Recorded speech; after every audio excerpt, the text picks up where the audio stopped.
Hola, muy buenas tardes a todas y a todos. Bienvenidos a la Casa de la Cultura de Burjasot, a la casa de todos ustedes.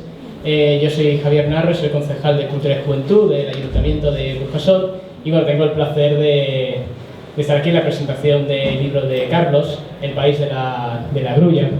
Me parece súper interesantísimo, ¿no? Un libro sobre África, concretamente de Uganda, y bueno, me queda un poco abrir un poco la idea de lo que trata el libro en sí, pero bueno, quiero presentar también a Ángel Sáez, que es librero propietario de la librería Patagonia, y bueno, es un placer tenerte aquí en Burjasot, en nuestra Casa de la Cultura. Gracias. Y bueno, tanto Ángel como Carlos estáis en vuestra casa y bueno, sed bienvenidos.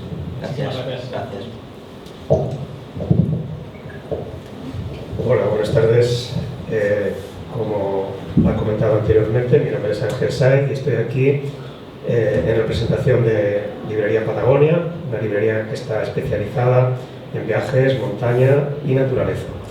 Estamos en Valencia desde el año 1997 y nos podrán encontrar en la calle Hospital número 1, muy cerca del Mercado Central y de la plaza del Ayuntamiento.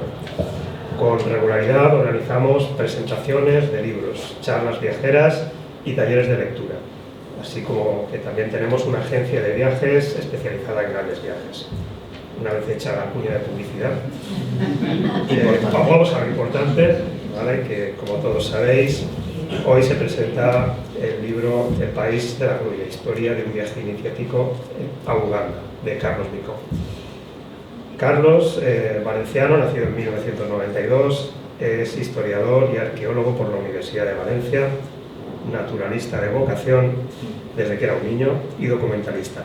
Ha participado en más de una decena de documentales filmados en Europa y África y emitidos internacionalmente por las principales cadenas, pues incluyendo National Geographic, Televisión Española o Netflix. Ha publicado más de una veintena de artículos de divulgación y científicos en revistas de impacto como Historia National Geographic, Mundo Negro o El País.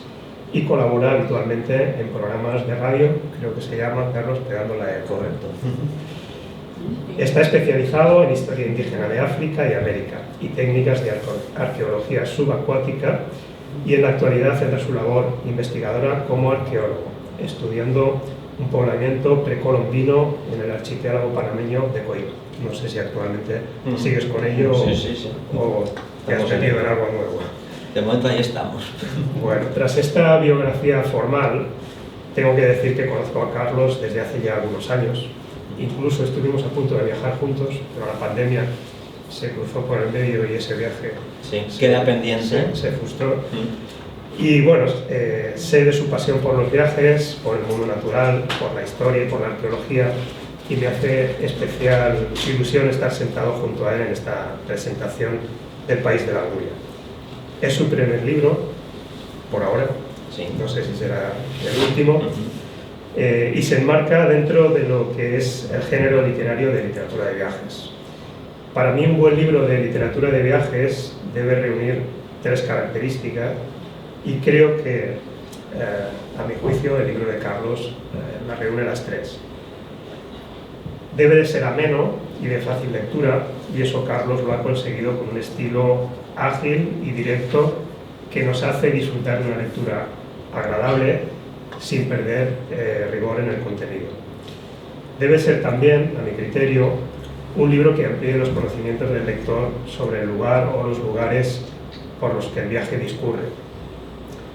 Carlos lo que ha hecho es no quedarse en ese África idílica de los safaris fotográficos. Nos habla también de los problemas de conservación de los ecosistemas y de la fauna, bucea en la historia del país antes y después de la época colonial, nos habla de grandes exploradores como Barton, Speke, Livingstone o Stanley y evidencia los problemas sociales y políticos de la actualidad en Uganda. Y por último, la tercera característica que todo buen libro de viajes debe cumplir, y es la última pero no la menos importante, es que debe hacernos soñar con el viaje. Debe ser un libro motivador y que despierte en el lector la ilusión y las ganas de viajar. Y esto también lo has conseguido, Carlos, sobradamente con este libro. Enhorabuena y bueno, la lectura de este libro la recomiendo sinceramente a todos los que estáis aquí en la sala. Así que, Carlos, cuéntanos cosas de Uganda y de tu libro. Gracias.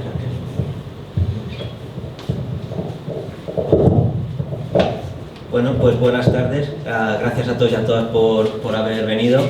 Gracias, concejal, por haberte acercado a apoyar esta puesta de largo del libro.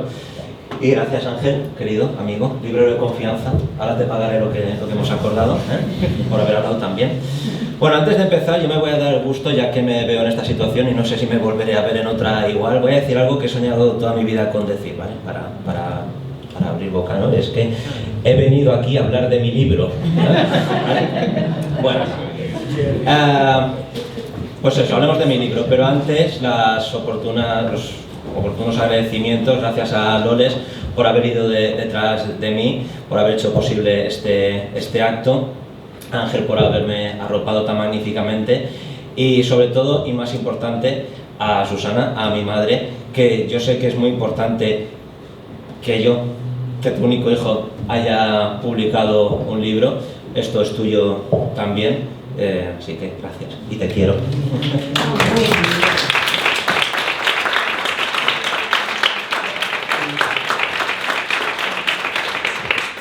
Y para no ponernos más sentimentales, vamos a entrar ya en harina. Bueno, Uganda, África. ¿Dónde está eso? ¿Dónde para eso? Importante. ¿Se ve? No, tranquilo. No pasa nada con que me escuchéis. La mayoría me tenéis muy visto. O sea que... Dale a la flechita, Carlos. Dale a la flechita. Está a tope, ¿no? Está como presentación, ¿no? No, está así, ese es el tamaño. Sí, vale, está bien. Muy bien. Bueno, pues como veis, Uganda es el punto ese rojo, está en África Oriental, está atravesada por la línea del Ecuador, es un país que es más o menos tiene la mitad de extensión que España, pero la ubicación que tiene hace que sea realmente único, porque a pesar de que es un país pequeño, sobre todo comparado con los países vecinos que tiene, como República Democrática del Congo, Sudán, etcétera, que son enormes, es un país que es un mosaico de ecosistemas. Por la ubicación geográfica que tiene, hace que tengamos sabanas, selva tropical, montañas con glaciares. O sea, aunque estén en el trópico, ha habido gente que ha muerto congelada en Uganda. También hay pantanos, hay un poco de todo. Y es fundamental porque los pueblos y los ecosistemas y los animales están determinados por la ubicación geográfica del entorno. Eso ha hecho que en ese pequeño rincón de África Oriental podamos encontrar cualquier animal africano que se os venga a la cabeza, lo podéis encontrar en Uganda, incluyendo los clásicos, ¿no? Leones, elefantes, rinocerontes, hipopótamos, gorilas, chimpancés y animales mucho más extraños, ¿no? Como el pico zapato. ¿Qué es el pico zapato? Os tenéis que leer el libro para saberlo. O el liloquero, por ejemplo, que es un monstruo de la selva que recientemente descubierto, podríamos decir. Y además es un sitio que a nivel faunístico es espectacular, pero también a nivel histórico, y como yo soy historiador, pues también tiene un papel clave. Porque en Uganda hay algunos de los accidentes geográficos más importantes de la historia de la exploración. Estos dos hombres son, el del bigote es Richard Barton, no el marido de Liz Taylor, sino el explorador, porque antes del marido de Liz Taylor estuvo este hombre, Richard Francis Barton, irlandés, y el inglés John Hanning Speke. Estos dos hombres se embarcaron en 1857 en la madre de todas las expediciones. Iban buscando algo muy concreto, iban buscando dónde nacía el Nilo, que todo el mundo conoce, pero que fue un quebradero de cabeza saber dónde nacía. Entonces, estos dos hombres se las vieron muy canutas, atravesando el interior de África, buscando de dónde diablos emanaba ese río. Richard Barton es seguramente el explorador más impresionante de la historia. Ahí donde lo veis era políglota, hablaba una veintena de lenguas, era un hombre de acción, se le ve en la cara que era un tío duro, o sea, dominaba las espadas, disparaba, bueno, era una máquina. Y el de al lado, Speke, pues era un burgués inglés de familia acomodada que lo único que le interesaba era cazar y dibujar. Y se daba bien, o sea, donde ponía el ojo ponía la bala, y era un artista de cierto talento, pero al lado de Barton pues era como un niño, ¿no? Iba por ahí por África un poco perdido, y Barton era realmente el que controlaba las situaciones. Pero el destino quiso que justo cuando llegó el gran momento, que era descubrir la fuente del Nilo, pues Barton, que era erudito y se las sabía todas, se equivocara, y el que se llevó la gloria fue Speke. Y lo que buscaban estos dos hombres era exactamente eso que veis ahí. En concreto, esto. ¿Veis que aquí el agua está como un poco más tranquila?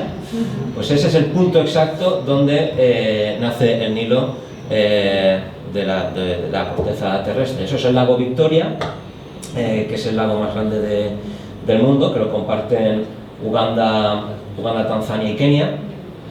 Y ese es el punto exacto donde el Nilo sale de debajo de tierra y recorre 6.000 kilómetros hasta desembocar en Egipto. Pues ese punto, que parece insignificante, fue lo que trajo de cabeza a los exploradores durante el siglo XIX. Y ya digo que fue Speke quien lo descubrió en 1862. Descubrirlo con muchísimas comillas, porque evidentemente los nativos del lugar llevaban toda la vida pescando, bañándose, haciendo pis en ese agua, y sabían perfectamente que esa era la surgencia del río. Pero digamos que el que lo dio a conocer al resto del mundo, a la humanidad, fue este personaje. Las aventuras de Speke, de Barton y de otros exploradores como Stanley, los Baker, etc., están en el libro. También en el libro dedico un poco, aunque aquí se ve un poco pequeño, bueno, pero se le ve, ¿no?, la cara de mala leche. Sí. Hablar de Uganda, desgraciadamente, para hablar de Uganda adecuadamente también hay que hablar de este personaje, que es Idi Amin Dada, que fue el hombre que rigió los destinos del país desde el 71 a 1971 a 1979. Y bueno, fue un periodo corto, relativamente corto, de 8 años, pero ha estigmatizado al país para siempre. De hecho, yo me acuerdo que cuando decía, no, voy a Uganda, no sé qué, la gente no sabía muy claro por qué, pero le sonaba que ahí había un tío loco que se comía a la gente, ¿no? Y era el recuerdo de este hombre, porque efectivamente Idi Amin se ha convertido en el arquetipo del dictador africano, ¿no? O sea, cara de mala leche, un cuerpo enorme, vestido de militar, con muchas condecoraciones. Pues el libro también habla un poco de él. Y habla de él porque evidentemente no podemos entender la historia de los países, o sea, los países como son en la actualidad, si no sabemos de dónde vienen. También, por supuesto, en el libro vais a encontrar pues la fauna africana. Destacan, por supuesto, los gorilas. Los gorilas son el símbolo del país, aunque el país es el país de la grulla, porque el emblema nacional es el pájaro que tenéis en portada, que es la grulla coronada. El principal motivo de que la gente vaya a Uganda, de que el turismo vaya ahí, son estos animales. Porque Uganda es el lugar del mundo donde más gorilas de montaña quedan en la actualidad. De los 1000 que hay, 1000 y poco, más o menos 500, 600 están en Uganda. Y es un animal del cual es muy interesante hablar porque hace 40 años quedaban 200. Quedaban 200, solo viven en un lugar muy concreto de África, que son las montañas Virunga, que es una cadena montañosa que se extiende por Ruanda, el Congo y Uganda. Y a raíz de Dian Fossey, de la cual muchos habréis oído hablar, bueno, pues se llamó la atención sobre la situación de estos animales, se empezaron a proteger y gracias a ello han salido del peligro crítico de extinción. Pero a mí lo que más me interesaba de la historia de estos animales cuando estaba preparando el viaje, por supuesto quería verlos. ¿A quién no le va a gustar ver esto, ¿no?, en vivo y en directo? Es algo espectacular que nunca se olvida. Pero me interesaba sobre todo la intrahistoria. Y esto ya es algo que es más difícil de encontrar, ¿no? Porque todo el mundo ha oído hablar de los gorilas, a todo el mundo nos gustan los gorilas, todos estamos de acuerdo en que hay que proteger a estos animales, pero lo que ya no es tan sabido es lo que hay detrás, ¿no? Porque para salvar esos animales hubo que condenar a la extinción a un grupo de seres humanos. Seres humanos que eran los primeros habitantes de esas selvas, que son los pigmeos, en concreto los pigmeos batua, que son los que viven en esa zona.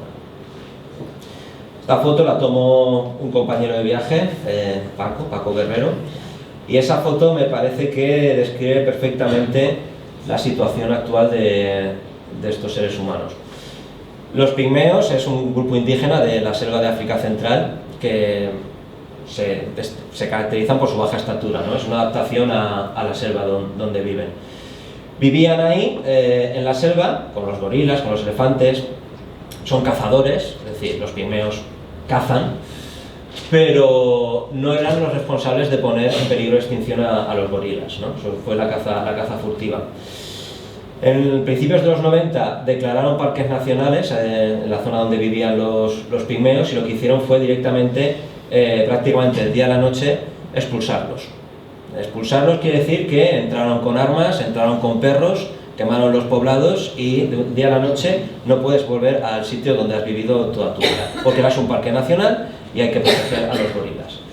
Entonces lo pone en el libro para el gobierno de Uganda, ¿no? Y para los gobiernos africanos. Ahora mismo vale más la vida de un animal que de una de estas personas. O sea, vale más un gorila, el gorila que habéis visto antes, que este hombre.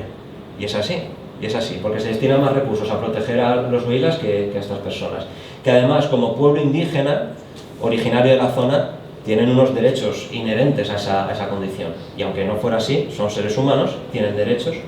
Y ahora lo que les ha pasado, pues este hombre igual tendría 40 y pico, 50 y muchos, y es un anciano. Están alcoholizados, el SIDA ha hecho estragos entre los pigmeos, porque también lo encontráis en el libro, ¿no? Hay muchas creencias en torno a este pueblo, y cuando el SIDA golpeó fuerte, en los años 80, en la zona de Uganda, estaba la superstición de que si un hombre infectado se acostaba con una pigmea, se curaba mágicamente. Entonces, imaginar lo que ha ocurrido, ¿no? Y bueno, la imagen lo dice todo. Mirad cómo viste, o sea, va con harapos. Este hombre originalmente iría semidesnudo, se taparía los genitales con una falda vegetal, y va con una camiseta mugrienta de una cadena de pizzas. O sea, es la foto de cómo la modernidad, ¿no?, los ha atrapado y los ha destruido por completo.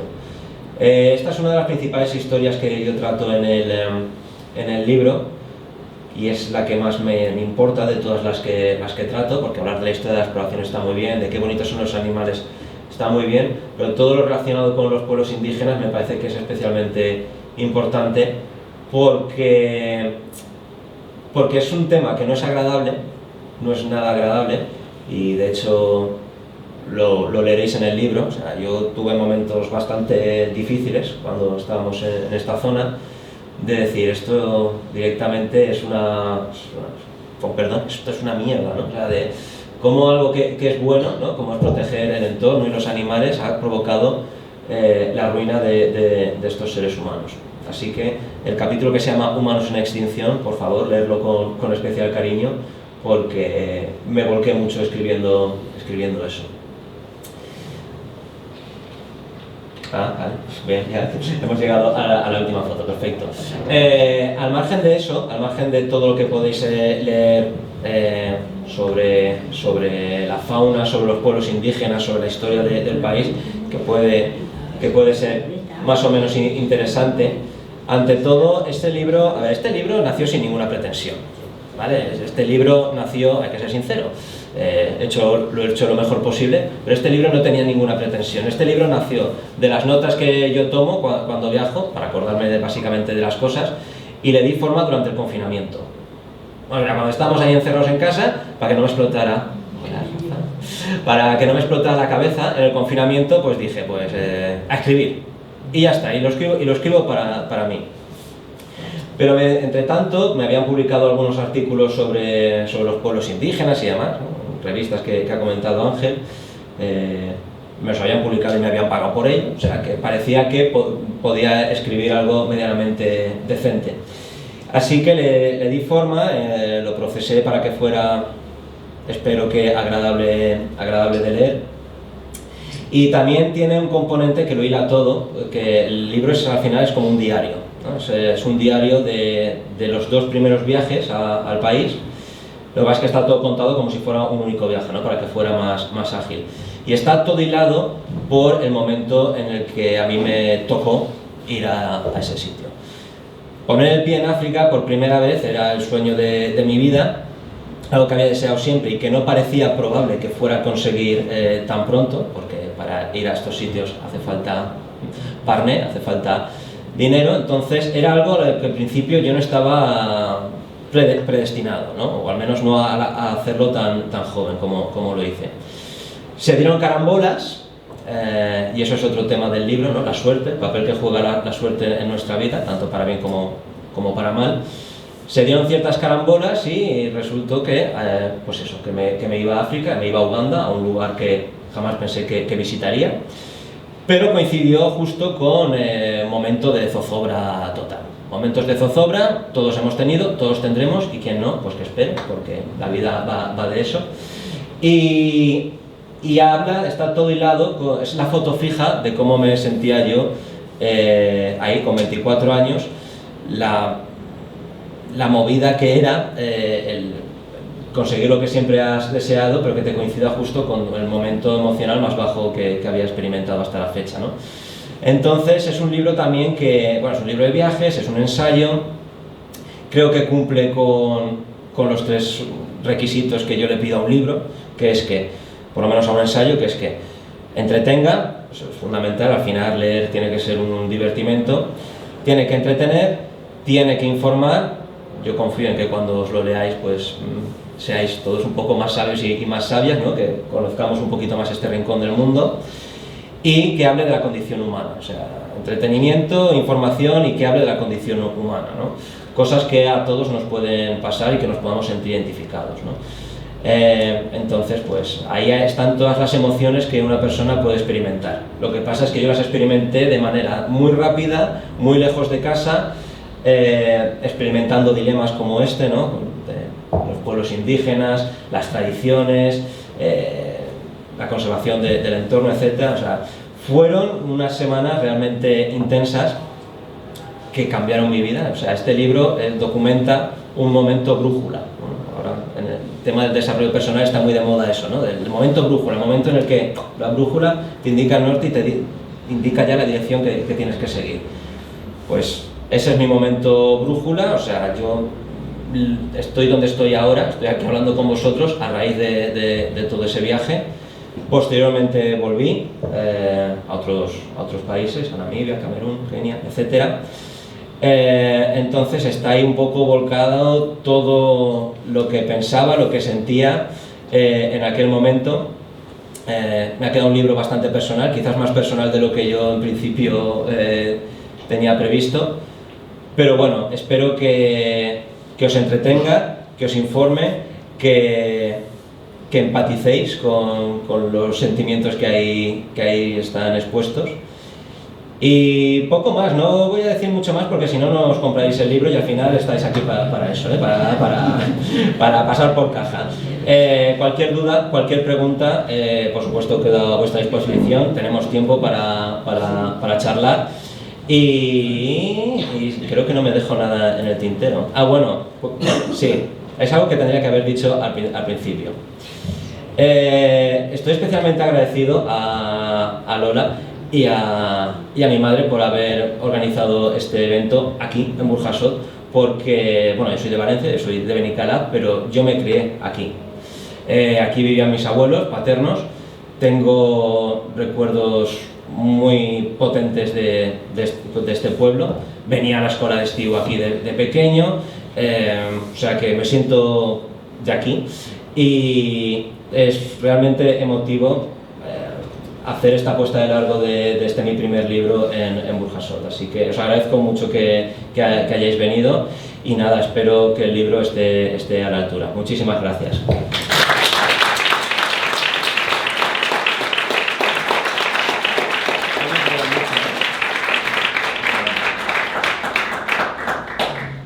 ¿Dudas, preguntas? Supongo que irán el libro, pero ¿por qué en esa zona se le llama el Nilo Blanco? El Nilo Blanco porque hay otro, que es el Nilo Azul, que nace en Etiopía y que descubrió un español, por cierto, Pedro Páez. El Nilo no sale en el mapa, pero nos servirá.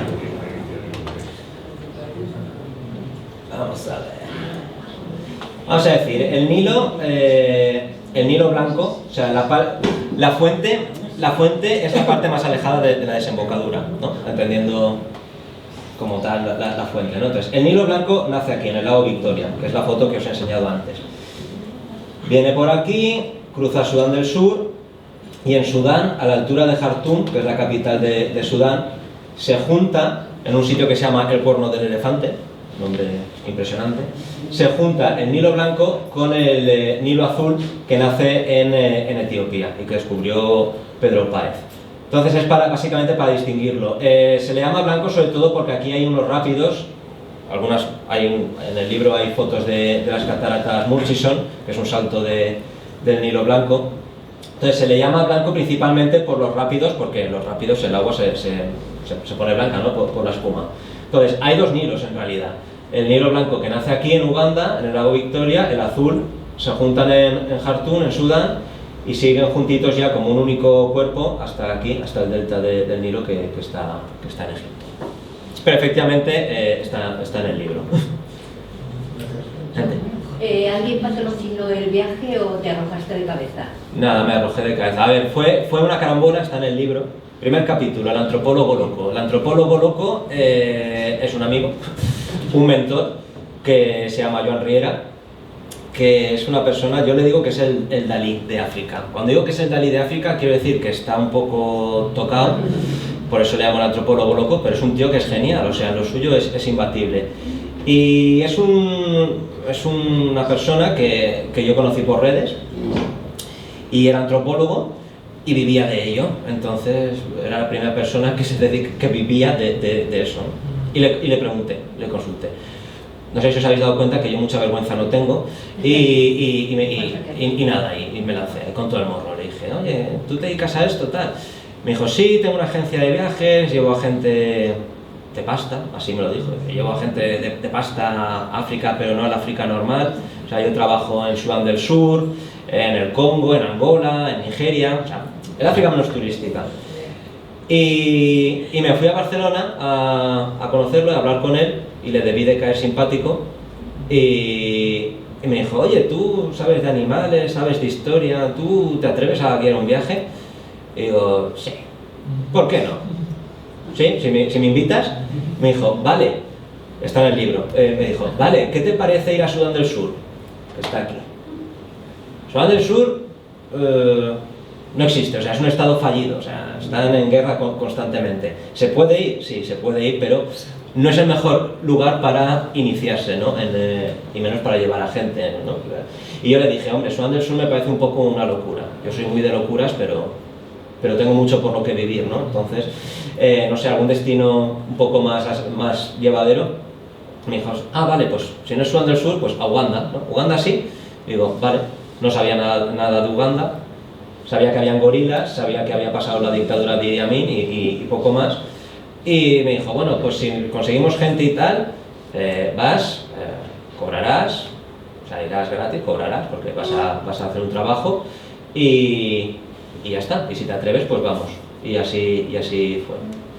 Por eso fue un poco, ese viaje iniciático fue la conquista, ¿no? de algo para lo que yo en principio no estaba destinado, que de otra manera probablemente no hubiera podido hacer. Por eso es tan especial, ¿no? Porque yo iba ahí y el perfil de gente que viaja a ese lugar es gente ya de cierta edad, anglosajones sobre todo, gente jubilada que ya tiene ciertos recursos, y ahí estaba yo con un españolito de 24 años, y aquí estoy, no debería estar aquí y sin embargo estoy, ¿no? Entonces, por eso es tan especial ese viaje iniciático, porque fue aprovechando las carambolas y teniendo varios golpes de suerte, conquistar algo para lo que yo no estaba en principio destinado. Esa fue un poco la historia. ¿Por qué lo has titulado El País de la Grulla? Porque la bandera del país, los colores del país son los colores de la grulla coronada africana, que es esta de aquí. Una de esas grullas basa a prisión, o sea, digamos el emblema es el animal sagrado y también está en el escudo, o sea, es el emblema. Por eso se llama El País de la Grulla. A mí eso me lo enseñaron en los documentales, ¿no? De poner títulos así un poco ambiguos, bueno, que se entienda, ¿no? El País de la Grulla se entiende, ¿no? Pero que no sepas de manera evidente lo que significa, ¿no? Que te pique la curiosidad para meterte dentro del libro y descifrar por qué se llama así. ¿El libro lo pone? El libro lo pone. El libro pone el porqué lo llamo El País de la Grulla y habla de la simbología del animal, todo eso. Por si acaso, por si quedaba duda, también puse el subtítulo, ¿no? De viaje iniciático a Uganda, ¿no? Para que se entienda más o menos que estamos hablando del país que hablamos. Pero en realidad, aunque la grulla es el emblema nacional, el símbolo realmente son los gorilas. O sea, tú llegas a Uganda, está todo lleno de gorilas, o sea, de fotos, en el visado que necesitas para entrar al país hay un gorila, en los billetes hay gorilas, o sea, que son el símbolo y es la principal atracción del país, es lo que atrae a la gente y es lo que atrae... ¿Y no debería ser entonces el gorila el animal? Pero es que el gorila no es endémico de ahí. A ver, que la grulla está tampoco, que esta grulla también está en otros muchos países de la zona de África Oriental. Pero con la independencia y demás optaron por ese animal, porque también es un animal así pacífico, muy agradable, ¿no? Es pequeñita y hermosa como Uganda, ¿no? Entonces le pega. ¿Y hay muchas? Bandadas y bandadas. A ver, no diré que son como las palomas aquí, pero tampoco es eso, pero sí, si pillas a veces vas por ahí y pillas un bando bonito, suelen ir en pareja, o sea, las puedes pillar en bando o las puedes pillar en pareja, son monógamas y a veces te las ves a la puesta de sol al macho y la hembra ahí bailando y tal, son un bichito muy agradable. Vale, gracias. A ti. Aparte de tus tormentos personales, ¿corristeis otros peligros? No, ni uno, o sea, no he tenido ninguna situación en ningún país africano de decir, de aquí no salimos, por suerte. O sea, supongo que es suerte, ¿no? Suerte, o sea, la palabra suerte está muy presente en ese libro. A ver, en la zona norte, no voy a mentir, la zona norte, o sea, ahí donde la frontera con Sudán del Sur, está en el libro, ahí ha habido problemas serios hasta hace muchos años con el Ejército de Liberación del Espíritu Santo o algo así, que es, para entendernos, el ISIS cristiano. El ISIS, el Estado Islámico, pues en versión cristiana. Hay un hombre que está en paradero desconocido, que se llama Joseph Kony, que ahora se piensa que está escondido por aquí, por la zona de la República Centroafricana, y es el típico, pues, niños soldados, entran a machete en los poblados, amputan brazos, violan mujeres, secuestran niños para el ejército. Nosotros anduvimos por la zona centro y sur, ahora el norte está bastante más pacificado, pero bueno, siempre es la zona menos desarrollada del país, porque siempre ha sido la zona más peligrosa y más violenta. Al margen de esa zona, en concreto la región de Karamoja, que está aquí exactamente, el país es bastante seguro y es un núcleo de estabilidad en los países vecinos, porque al lado está República Democrática del Congo, que es donde están las minas de minerales, de diamantes, de coltán, y que eso es un pozo sin fondo de violencia y de corrupción. Luego está la República Centroafricana, que es 3/4 de lo mismo, Sudán del Sur, etcétera. Ruanda, que en los 90 se mataron a machetazos, literal, aunque ahora es un sitio bastante estable. Burundi, que también es complicado. Entonces es un país rodeado de hostilidad, que ha tenido su época hostil, sobre todo en los años 70-80 fue horrible, pero es un país estable, seguro, por lo menos mientras viva el actual presidente, que eso también, como se analiza un poco la historia del país, podemos predecir un poco los escenarios que van a pasar de aquí a unos años. Cuando muera el presidente, porque el presidente será presidente hasta que se muera, porque funciona así, se presenta a elecciones, pero siempre gana por aplastante mayoría, que extraño, ¿no? O sea, son elecciones que están amañadas claramente. Ese hombre, que ya tiene 76 años, si no me equivoco, es decir, la media de edad del país son 15 años, ese hombre lleva rigiendo los destinos del país 30 años. Cuando se muera ese hombre, que es Museveni, que es el presidente, pueden pasar varias cosas. Puede pasar que herede el cargo su hijo, que es el jefe del ejército, y se mantenga todo estable, o puede ocurrir que la oposición, que son todo gente joven que están hartos, intente tomar el control, o puede pasar que uno de los reinos que hay en Uganda, uno de los reinos tradicionales del cual hablo, que es Buganda, intente independizarse. Entonces esos son los tres escenarios posibles.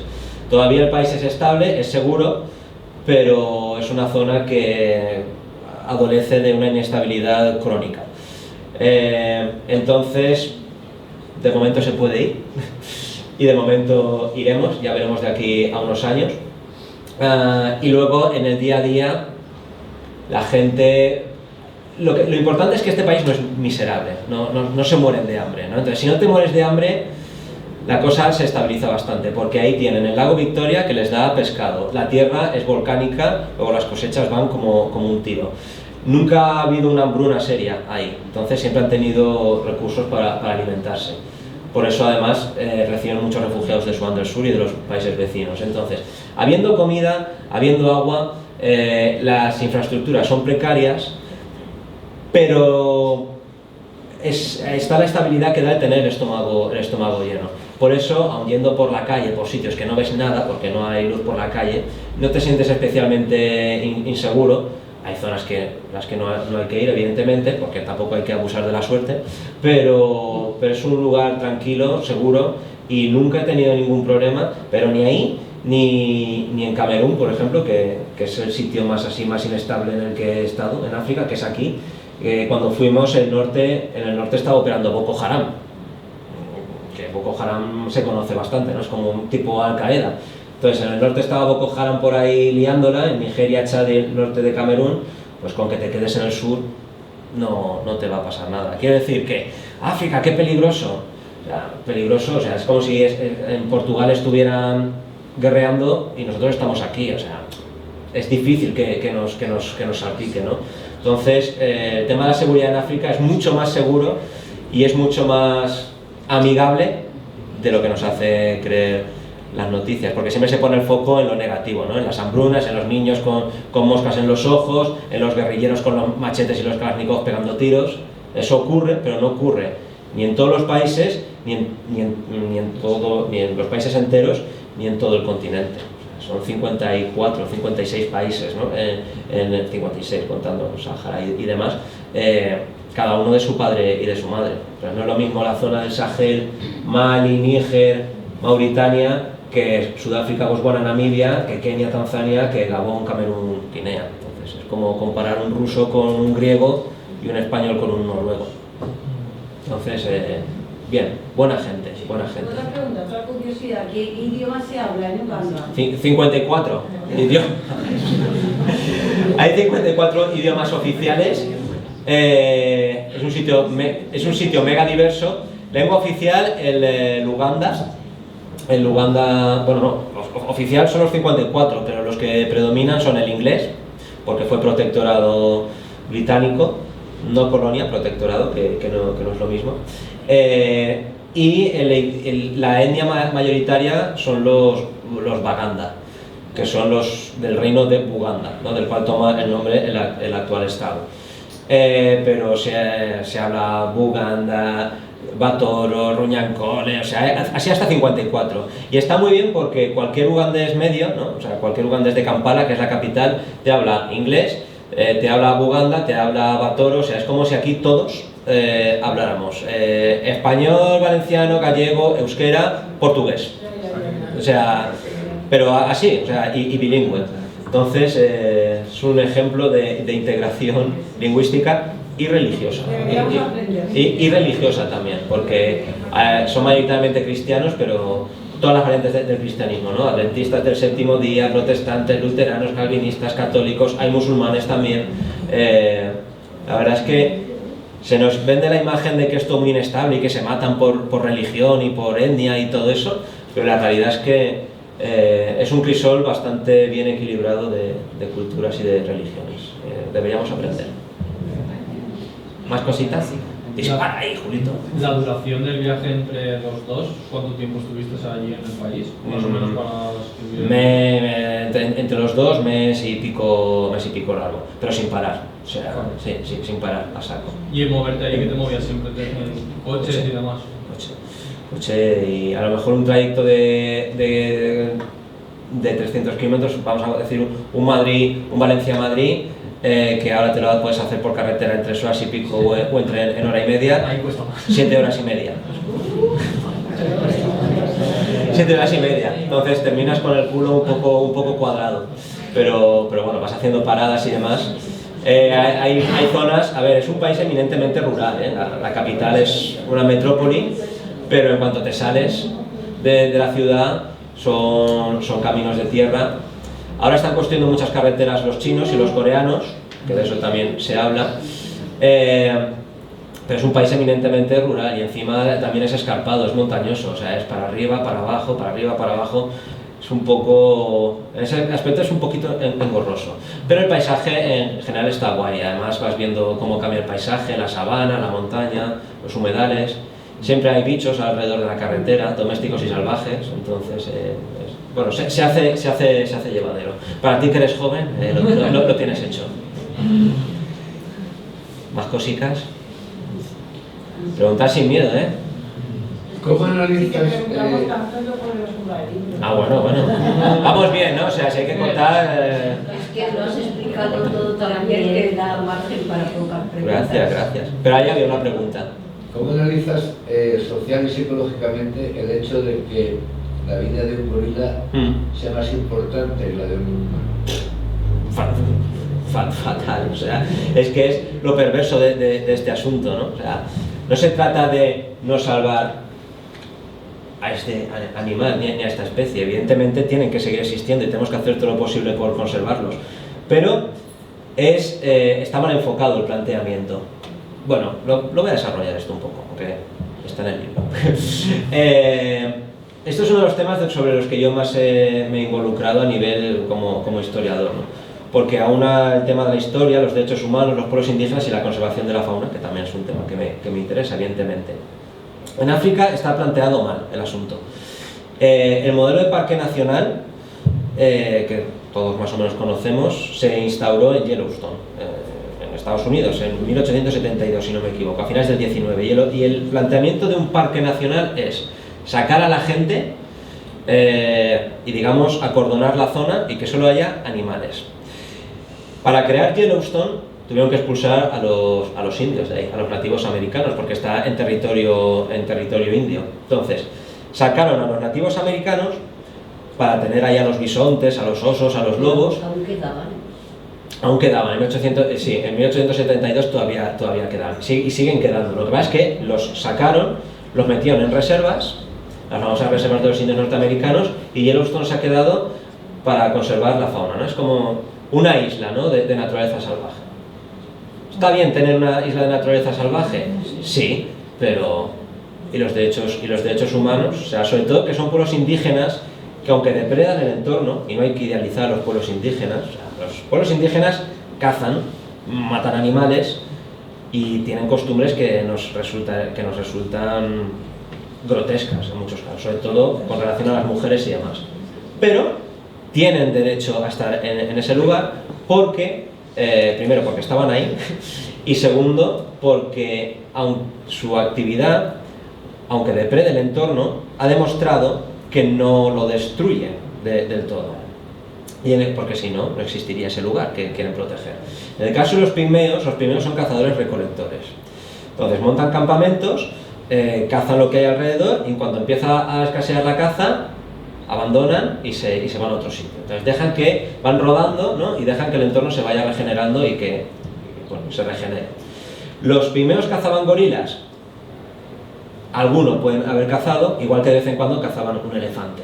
Pero ¿se van a jugar la vida de la mitad de la tribu cazando un elefante o un gorila cuando pueden cazar un duiker, que es un cervatillo? que no supone ningún peligro, o un pájaro. Entonces, que vendan desde los gobiernos africanos que sacaron a los pigmeos porque era un peligro para los gorilas, es una falacia, es una falacia. Entonces, lo que hay detrás es que a los gobiernos africanos no les interesa que haya gente por ahí desnuda en el bosque, gente que no está censada, gente que por supuesto no paga impuestos, gente que encima, como son cazadores-recolectores, no producen nada. Entonces lo que quieren es forzarlos a asentarse e integrarse en la globalización, ¿no? Entonces, no pasa lo mismo con pueblos indígenas que son pastores, por ejemplo. Todos habéis oído hablar de los Masái, ¿no? De Kenia y Tanzania. Los Masái hacen lo que les da la gana porque son pastores, es decir, producen.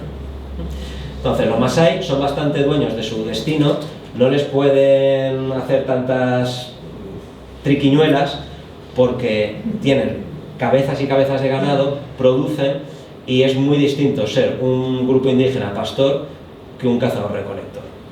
Entonces a los pigmeos lo que les han hecho es barrerlos, sacarlos de sus zonas, obligarlos a sentarse.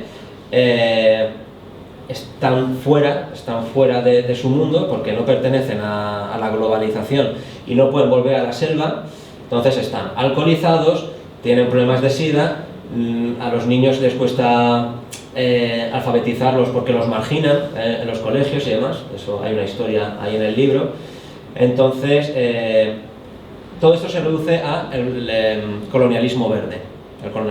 En Europa, caso, la Albufera, ¿no? La Albufera de Valencia. La Albufera es un parque natural, es un entorno totalmente artificial, o sea, la Albufera es lo que es por la acción del ser humano, por la agricultura y demás. Se puede cazar, de hecho ahora es la temporada de caza, se puede pescar, es decir, el ser humano puede explotar el entorno de manera regulada y sostenible.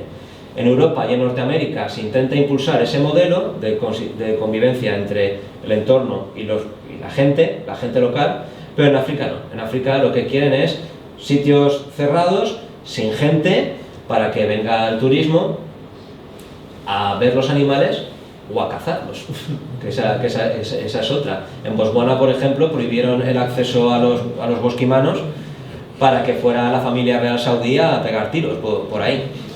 Entonces, pues ¿cómo valoro esto?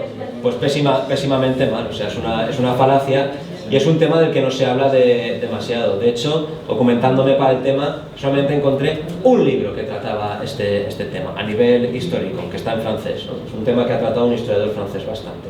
O sea, fatal. Entonces, a todos nos gusta ver estos animales, aunque sean los documentales, a todos nos gusta que siga habiendo selvas intactas y demás, pero no se puede conservar la biosfera a costa de la etnosfera, ¿no? A costa de vidas humanas, sobre todo cuando es algo que se ha demostrado que es perfectamente compatible si se quiere hacer, ¿no?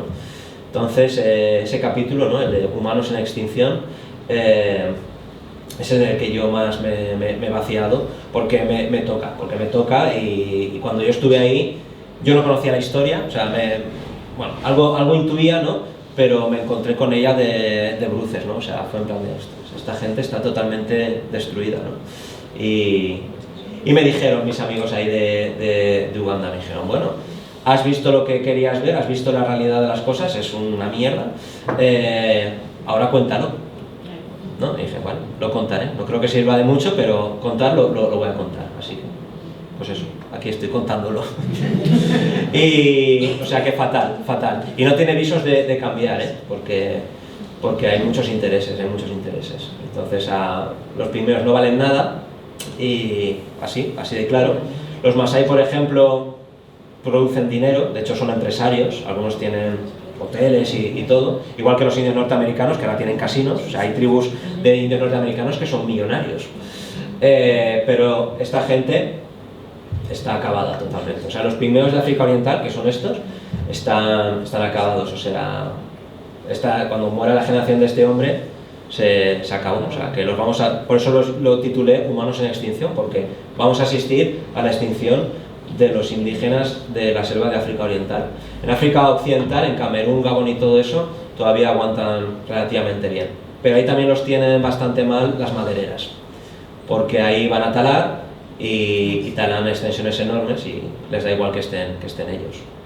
Si habéis visto Avatar, la primera de Avatar, que están ahí la tribu súper bien y van ahí con los bulldozers y todo y se cargan el árbol sagrado y todo, pues eso está inspirado en los grupos indígenas de África y de la Amazonia. O sea que no es una película, es una triste realidad. Lo que viste es que las denuncias solo llegan a la gente concienciada, generalmente. Sí, o sea, ¿qué podemos hacer nosotros, no? Yo lo único que puedo hacer es contarlo, divulgar la historia, ¿no?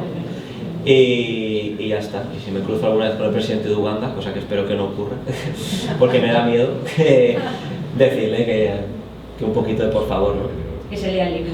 Que se lea el libro. Ostras, no, que me meten en la trena, ¿eh? Si se leen el libro, no me veis el pelo. Es broma, no te asustes, que aquí está mi madre. Iremos. Madre mía, sí. Y a un hombre como este hombre, imaginaos no fue ¿no? Pero a este hombre, al poco de volver del primer viaje, encarcelaron a un hombre que bien podría ser porque se metió dentro del Parque Nacional a cazar un duiker. ¿Qué es esto? Es como un cervatí, es un antílope en la selva. Y lo encarcelaron, y de hecho creo que cuento la historia ahí, si no mal no recuerdo, lo encarcelaron porque se había metido en un Parque Nacional. Claro, ese hombre ha vivido ahí toda la vida, ¿no? Y tiene hambre, pues se va, no va al supermercado, va a donde siempre ha conseguido la comida, y lo trincaron y lo metieron en la cárcel y le pusieron una multa de no sé cuánto, igual al cambio eran $500, pero esa gente no va a juntar $500 en su vida, entonces pues es un genocidio silenciado, así que fatal, horrible. Más cosas. Oye, pero no nos quedemos con mal cuerpo, ¿eh? Bueno, sí, porque esa es la realidad, o sea que fatal. Bueno, sí, ya está, qué fácil. Preguntas fáciles, muy bien. Pues nada, quien quiera que le firme el libro, pues aquí me tenéis. Y si no, gracias por venir, agradecida y emocionada. Gracias.